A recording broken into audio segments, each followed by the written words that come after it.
Here's some of the parallels between Joseph and Jesus. Okay, they're both beloved sons. They're both shepherds. They're both rejected by their brothers.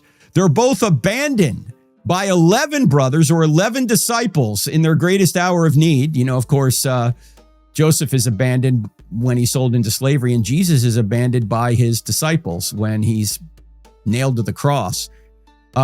Joseph is sold for 20 pieces of silver and Jesus for 30. They're falsely accused, both of them, but they maintain their innocence. They're put between two criminals and one of them gets saved. You know what happens with Jesus. One of the thief on the cross gets saved. The other one apparently doesn't. What happens with Joseph? Who does Joseph have with him in that Egyptian dungeon? He has the baker and the cupbearer, the bread and the wine.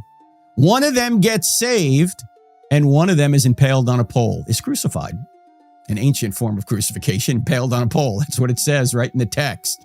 That parallels, of course, what happened with Jesus. Isn't it interesting, too, that the guy that got out while Joseph was still in prison, Joseph says to him, "Hey, don't forget about me." What does the guy do as soon as he gets out? He forgets about Joseph. It's like 2 years later when he finally remembers, "Oh, yeah, there's a guy down there, a Hebrew. He can interpret your dream, Pharaoh." So Joseph has to wait 2 more years. People just don't have any gratitude, right? They just, I won't forget about you. Then the guy does.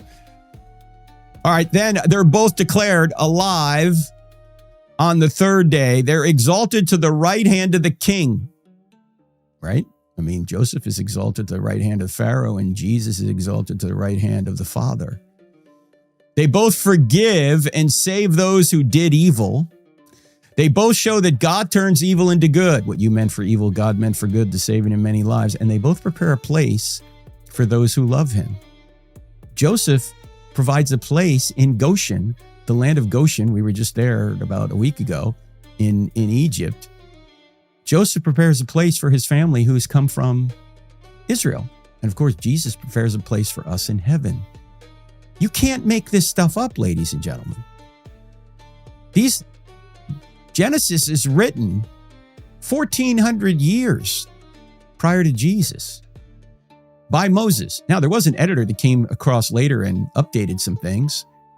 I don't have time to go down that road now, but God can, of course, inspire the editor too. But the basic storyline was penned long ago. Joseph is a type of Christ. He's a savior like Jesus is a savior.